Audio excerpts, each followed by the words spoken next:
Hi everybody! I am a dollar store fan, and we have changed locations for the video, so there's more of a background because background is everything. So what we're going to do is we're going to open up my latest box of comic books and talk about what we got and what we think of these different series that we're reading, and hopefully you've been reading some of them too and you want to leave some comments. First thing we got, of course, is the latest previews, which I read religiously. I tear it apart, and whatever I see that I like, I order it, whether it's from the big two or not. That's what you'll see with probably a lot of the comics I got in here. It always comes with the little Marvel previews as well. There used to be a DC previews, I think. They should think about doing that again, but actually all the companies should. Everybody should. Or just let it be in the original previews. We got one of these comic book legal defense fund defender newslet things. I have to be honest, I never read these. Although this Pride cover is kind of cute. Maybe someday when I actually am writing comic books, I'll want to join and be like, it's important now. It wasn't then, but it is now. Okay. Here, let's get into the comics. First one we have here is the last issue of Animal Noir, which I've talked about before. It's a fun series. I've really enjoyed it. I love the art. Look at the little hippo. He's all excited to be in the water. They've done a great job of telling a detective noir story with cute animals. So if they had another series, I definitely would pick it up, and I suggest that you do too. I'm sure this will be collected in a trade. It's only 4 issues, right? So Animal Noir, we want some more. So now we have Astro City. Astro City is one of the best ongoing series, one of the best series in comics of all time, in my opinion. Busiek, however you'd like to say it, this is like his baby, and he's done such a great job. He's just one of the best comic book writers, and he's done such a good job of exploring the idea of heroes, of heroism, villainism, what it means to have heroes in your life, what it's like to be a common person around people who have special abilities, what's it like to be somebody with a special ability. I mean, he's really just explored every aspect of it without it having to be, typical, I guess. It's so emotional. You can't go wrong with an issue of Astro City. You can't go wrong with any of the trades, too. I mean, this should be on everyone's pull list. Read other things if you must, but have Astro City on your pull list. Now we have, I'm going to say up each time. Up, because it's a surprise. Batwoman. So Batwoman. This cover could be a little more prideful. No. She's our only lesbian hero, series title character. I've read the first 2 issues. This is number 3, and they're kind of doing this thing where there's a secret island where all her secret lovers are from, and so I can relate to that. But they're also trying to build this team around her, and there doesn't seem to be anything special about them other than they're like super ninja special, secret agents or whatever like that. But it reminds me that in her last series, they tried to build a team around her too, and it had like Ragman and Clayface and more interesting characters. So I'd like to see them go back to that idea. In fact, my suggestion to you, DC, if you want to send me a check, is that there should be a title called Batwoman and the Outsiders, and she should just take over that and have her own team that she leads and everything like that. I think that her character, especially the way that they're writing it in this series, needs people. She's not like Batman where she's like, no, I'm going to do it all on my own. I don't need anybody. She needs people. So they should definitely do that. Give her a better supporting team. It just can't be anonymous lovers all the time. At some point you have to, I don't know. I don't know. We'll find out. Next one is Secret Empire. Secret Empire number 2. I read issue number 1, and I really loved it. I loved all the angst that they're giving Captain America as he tries to take over everything in the name of Hydra. There were some really great moments in it, like when Rick Jones dies. That was really powerful. When Captain America picks up Meow Meow, that was very powerful. So the writing and of course the art is always great, but where they're going with this, it's got me. So I'm there for the series at least. The problem with most Marvel, crossover summer events and stuff like that is like it disrupts everything else around it. So if there were any other titles you were reading that had good storylines going on, once, Secret Empire or something happens, forget all of those ones, And then they always try to launch titles out of it.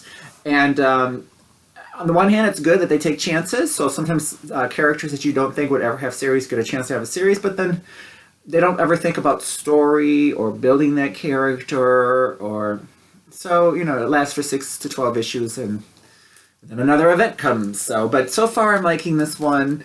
Kudos on that, because I wasn't sure if I wanted to take a chance on another summer event comic. But you drew me in because I love Captain America so much. So gotta open up another one of these packages here for more comics. And what do we got? So look, it's Scooby-Doo Team Up, and Scooby-Doo is teaming up with Hong Kong Phooey. I don't think any millennials will know who that is, but this is very exciting for someone as old as me. And it's one of the things that I've loved about Scooby-Doo Team Up. It's one of my favorite series. I've gotten every issue. It's my favorite all ages comic. And it's because it's just like the old Scooby-Doo show where some guest star would come on and have an adventure with the kids. And it would always be someone crazy that you never thought. Like, who would believe, for example, that Scooby-Doo kids would meet Batman and Robin, or Phyllis Diller, or, or whoever, Hong Kong Phooey now, And they've done a great job every issue of somebody who I wasn't expecting. They've just done a great job with it. It's one of my favorite series. All these have been good comics. I haven't gotten any other ones that I hate. So... that I'm reading out of spite. What is going on here? This is a good box. This one's good. Oh, wait. So now I bought this one, Boom Studios. It's a limited series. I know absolutely nothing about it. Victor LaValle's Destroyer. So if anybody knows anything about this before I read it, I just thought the cover looked cool.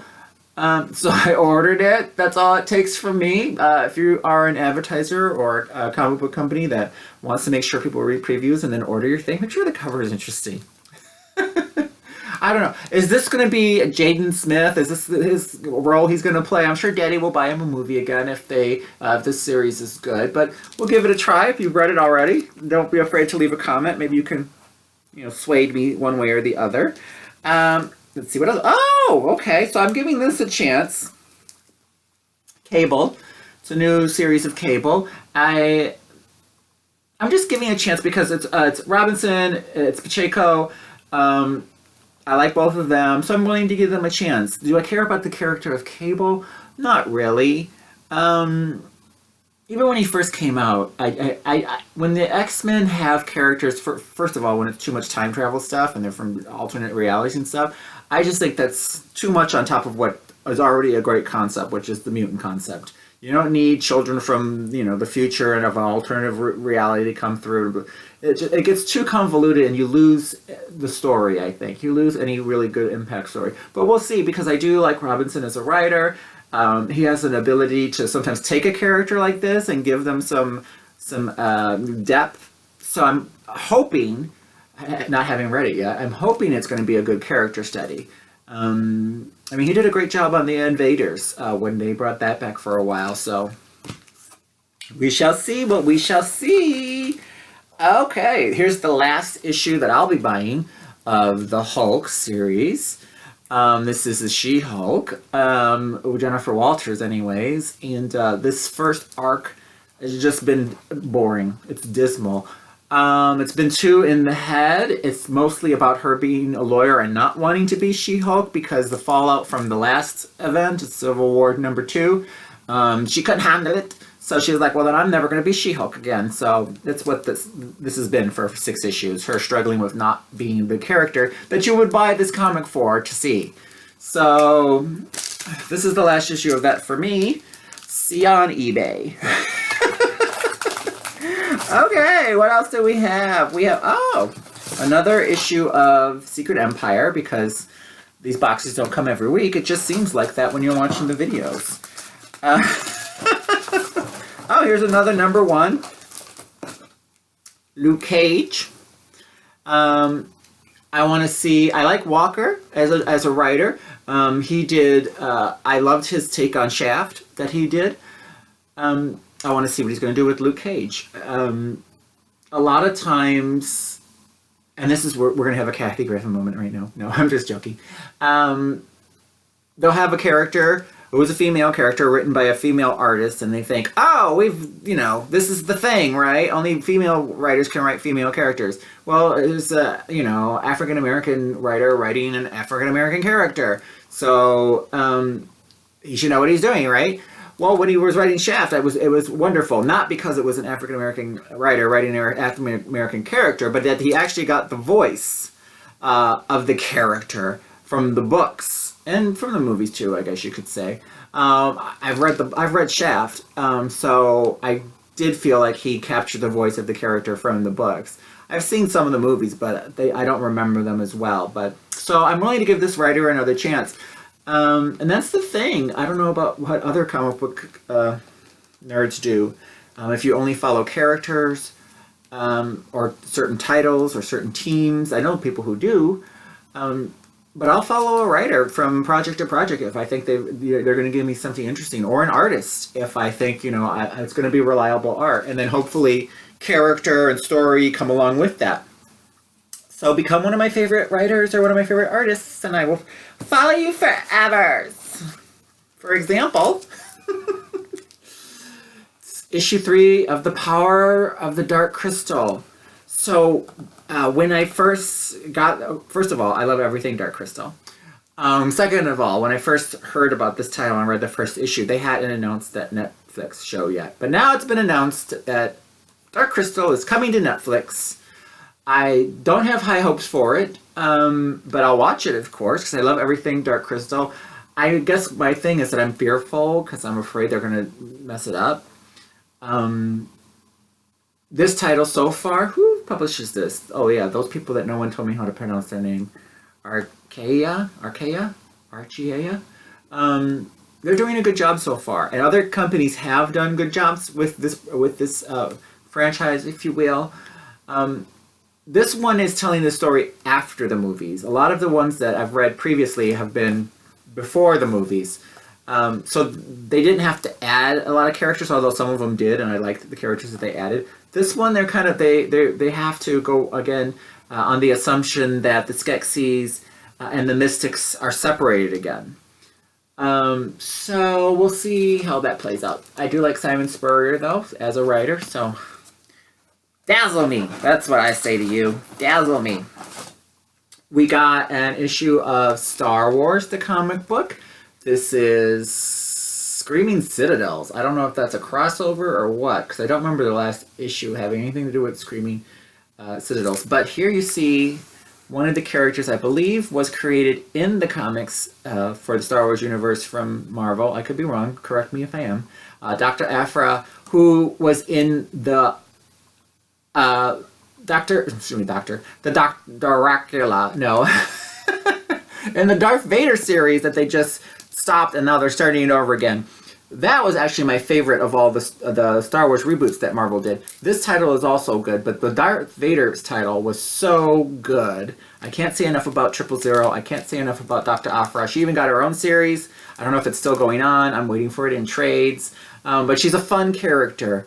A great attempt at creating an interesting female character for people to follow, which is difficult, apparently, in the comic book world for people to do. So I've got another issue of this, Anno Dracula. Speaking of Dr. Acula. I haven't read number 2. This is number 3, so I got to get on the caboose with this. I read the first issue and I liked it, but, we'll see if this last one. I like the Nosferatu there. Kind of cool. Isn't it interesting that some Dracula lores have, the character looking like this, and other times they have him looking very suave? Just an interesting note. We have the next issue of Namwolf from Albatross. This first issue was fun. It reminded me a lot of the series Gorillas, if you've ever read that, as far as the artwork goes. It's very much stylized the same way. Basically, there's a character who is a wolfman. And he doesn't know that it's actually part of his, family bloodline to be wolf people. because he was drafted to go to Nam. So all of his team of people are learning it along with him, and while the war is going on as well. So there's something about Vietnam. This is probably my age showing. There's a lot of dimension to this art. Can you see the character within the shadow of the outlined character? It's like it's the artwork is outstanding here. But there's something about the Vietnam as a war that invites a lot of sort of strange and almost mysticism and you know. It's like being on LSD, basically, if you were in Nam. Whereas in other ones, it's more, you know, let's say like a Desert Storm or something, it's more gritty, more shocking. But for some reason, you know, with this war, you're allowed to kind of dream up that there might have been a werewolf or something like that. So, it was good. We'll see what's going on with that. And then we have our last one is the third issue of American Gods. So I'm not watching the TV show. I'm reading this comic book. And from everything that I've read about the show, this comic is following the story of the TV show. So maybe after I get a ways on this or the season ends, then I'll go into that one. I like it so far. I'm not always a Neil Gaiman fan. Sorry. He doesn't always do it for me. But so far on this, I like it. I like the first couple of issues of this. And I like the idea of the new gods and the old gods. And this idea that gods, or God, is just a concept. And for that concept to have life, you have to believe in it. Well, that is life, isn't it? Nothing exists unless you believe in it. Nothing's good or nothing's bad unless you think that. So, with this concept of the old and new gods, it's introducing all these different kind of types of characters, like what people used to think about back in the day when some of these gods were built, and what they think now. And so what kind of gods would we have? Obviously, there would be like an internet god or a technology god or something like that, who got his power or her power from how much people believe and use that. Whereas back in the day, let's say like at Roman or Greek times, you know, if you were into hunting or sport, you might, you know, praise Diana. And if you liked wine or partying, you'd be into Bacchus or something like that, you know. So it's interesting to think about that the gods that we have are based on the needs of the people at the time. It's also interesting to think about, you know, if we adapt that as our thought process, then there's no point in believing in any older gods or anything like, let's say, the Bible, because that was written for people a long time ago who never saw a car, never ate a pizza, you know, don't know what skyscrapers are, don't know what the internet is, feminism is, maybe never saw a person from another race, you know, so it's kind of hard to live in this reality now and, you know, believe some of the things that you're told to believe based on just the ideas and the thoughts and belief systems of people from back then. I suppose if I had a god, it would be the god of comic books. Yay! The god of comic books and the god of shade.